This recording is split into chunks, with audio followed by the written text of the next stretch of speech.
Je ne sais pas pourquoi, mais les fans d'anime adorent voir des couples se former à la fin de leur manga favori. Même dans des œuvres avec zéro romance, ils ont espoir que le héros finisse avec elle ou d'elle à la fin. Et ça, les auteurs l'ont très bien compris. C'est pourquoi avoir des couples qui se forment à la fin de Demon Slayer, c'est comme Muzan qui tombe à la fin de l'œuvre. Ça ne choque personne. Pour ceux qui ne savent pas encore, le manga papier est terminé depuis bien longtemps déjà et oui, la coutume a été respectée. Qui finit donc avec qui? Voilà la question qui nous intéresse aujourd'hui, chers amis. On ne va pas entrer dans des théories farfelues, sachant que la version officielle existe déjà. Cette vidéo va donc spoil l'après-combat final contre Muzan, pas le combat en lui-même, l'après et rien de plus. Si vous êtes nouveau par ici, n'oubliez pas de vous abonner et d'activer la petite cloche de notification pour savoir quand je sors une nouvelle vidéo. On est parti! Après la victoire contre Muzan, tout le monde est en pleurs. Dans ses cris de joie explicités par les larmes, Zintou nous sort un petit hors-sujet qui introduit bien le concept qui nous concerne aujourd'hui. Une petite phrase qui choque la concernée, mais où est rendue l'histoire, ce serait sans surprise que ce soit le premier couple à venir. Mais pour le moment, ce n'est pas le cas. Mais, on verra ce que ça donnera. Ça continue de chialer de partout, ce qui est tout à fait normal, c'est quand même le grand méchant qui vient d'être anéanti. Personne n'aurait pu imaginer battre les lunes supérieures et là, Muzan lui-même est 6 pieds sur terre. Une telle chose ne peut que faire plaisir. Ok, tout ça c'est bien beau, mais nous, on veut voir les choses intéressantes. Il nous faut de l'amour. Nous voilà, 3 mois plus tard, la paix règne, les 4 personnages principaux n'ont subi aucune perte. Il y a quand même des séquelles chez Tanjiro, notamment son bras, on dirait pour un homme âgé de 100 ans et plus, mais en plus pire.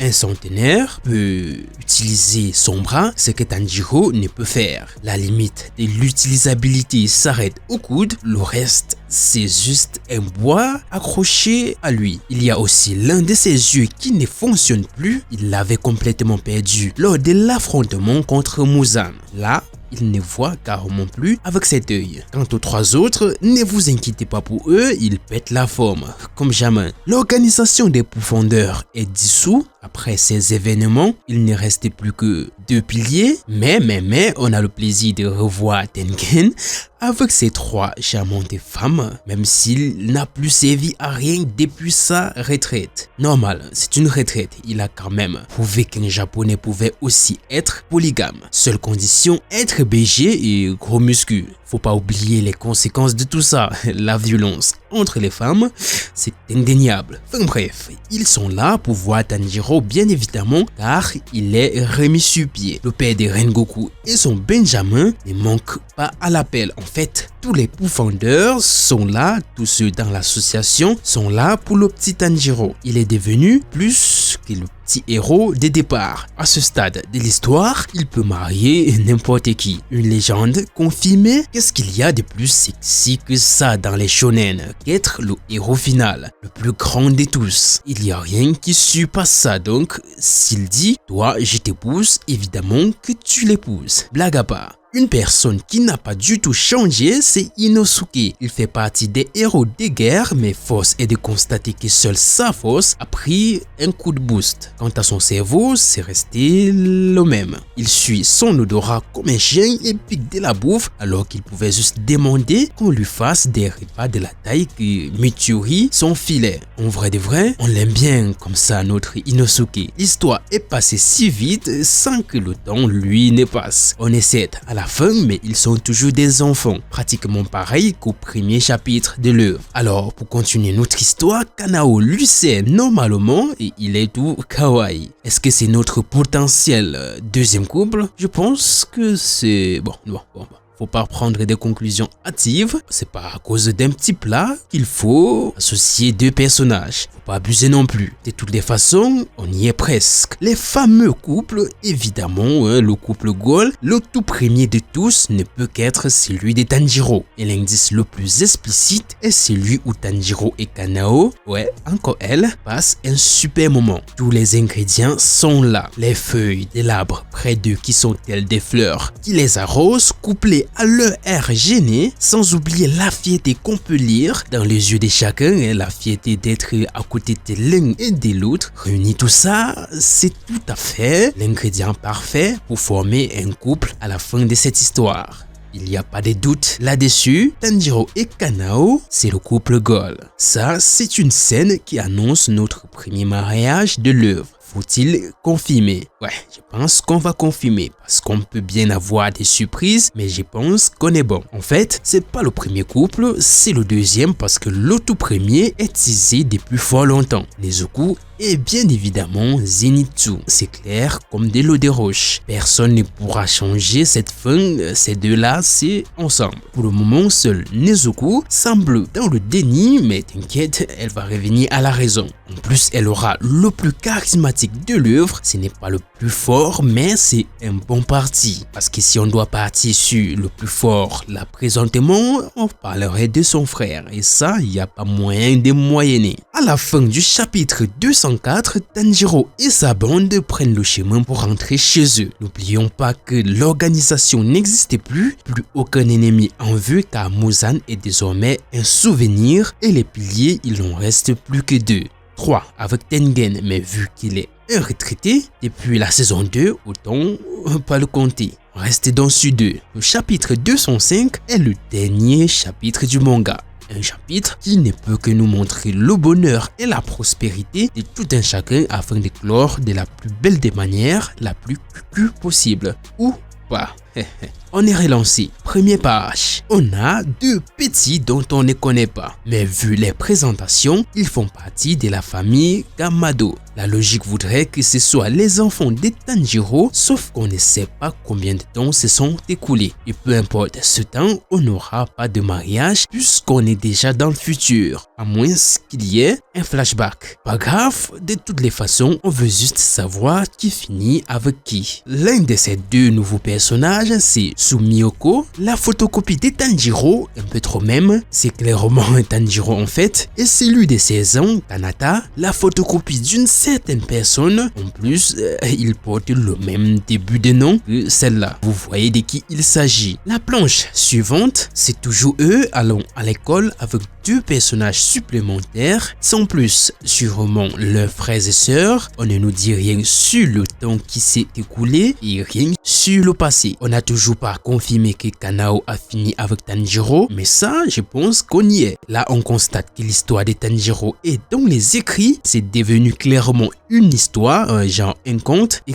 que Tanjiro est leur arrière-grand-père. Donc là, ce sont ses petits-fils. Ça te parle de réincarnation. Et pour une réincarnation, je peux dire qu'ils ne se sont pas cassés. C'est bien réussi. Parce qu'il y a exactement les mêmes personnages que nous avons eu auparavant ici. Enfin, quelques-uns. Si on revient sur le petit-fils de la première page, qui ne faisait que dormir au calme, c'est Tanjiro, il n'y a pas de doute, sans la marque. Il n'y a que les 3 autres qui ont une autre tête. Et la fille, je pense que vous voyez à peu près qui c'est. D'ailleurs, il y a Tengen qui est devenu Tenma. Il est un athlète et est toujours un beau gosse. Et cette fois-ci, pas seulement d'un village, mais du niveau supérieur. Il y a aussi des jumeaux. Pas besoin de prendre ça comme une intrigue quand on sait que seul Muichiro a un jumeau dans tout l'œuvre. C'est eux dans le futur. Enfin, leur réincarnation. On est donc là sur une fin assez différente de la norme de ce qu'on voit d'habitude, sachant que le manga a passé son temps à appliquer nettement les codes un peu trop. Certes, cette fin est différente, ça ne veut pas forcément dire que c'est exceptionnel. L'idée de faire des réincarnations, c'est un manque d'inspiration ou c'est quoi le délire? Ok, bon, on se calme, on n'est pas là pour les analyses. De manière générale, ça n'a rien d'intéressant, on va être sérieux. Si l'idée c'est de montrer comment la paix, la joie règne 3 générations après celle de Tanjiro, on peut comprendre, mais l'air est sorti ainsi, ça n'a vraiment pas d'utilité. Est-ce que l'objectif serait que le Tanjiro profite de la modernité parce qu'on peut constater que le monde est devenu très moderne. On est à Tokyo et il y a des bâtiments, on n'est plus dans le temps passé. On est là à la fin et on sait que tout ça n'a pas pour but de créer de l'intrigue, car il n'y aura pas de suite. Ça n'a véritablement aucune importance, car la fin la plus attendue, c'est évidemment la fin de Muzan. Tant que c'est réussi, l'auteur peut dormir tranquillement sans risque que les fans ne déversent leur colère comme ils savent si bien le faire. On a aussi du Midori, du Rengoku, un peu plus tard, bref, énormément de personnages. Rengoku, vu sa fin, un personnage à son image était obligatoire dans ce style de final. Même s'il a duré quelques pages seulement, il a su conquérir énormément de fans. Même si on se fout un peu tout le temps de sa gueule à le comparaître au Donut, ça fait plaisir de le revoir. Parmi les réincarnés, parce qu'il n'y aura pas Zetsu ni Inosuke, mais bon, c'est pas grave, ça ne sert à rien. Rengoku, on sait qu'il avait un potentiel monstre, dommage qu'il soit tombé sur plus fort que lui. Le petit Tanjiro, ce n'est pas vraiment Tanjiro, car celui-ci est tout le temps en retard et dort comme un malade. C'est clairement un délinquant comme pas mal de nouveaux personnages de cette nouvelle ère. Il escalade, dérange des vieillards, court en route, faut croire que la paix rend con un peu et idiot. Après tout, ils n'ont aucun problème dans leur vie. On a Sanemi et Genya, réincarnés déjà en travailleurs. Les seuls apparemment, ce sont des policiers. Bizarrement, ils sont de retour avec leurs cicatrices. C'est fou. Elles n'ont pas accepté de rester dans le passé. Faut croire que c'est ce qui s'est passé. Ces deux-là poursuivent le mini Tanjiro et le mini Rengoku. Les deux qui continuent de faire de la trottinette sans trottinette. Tellement mini Tanjiro est apprécié que même l'école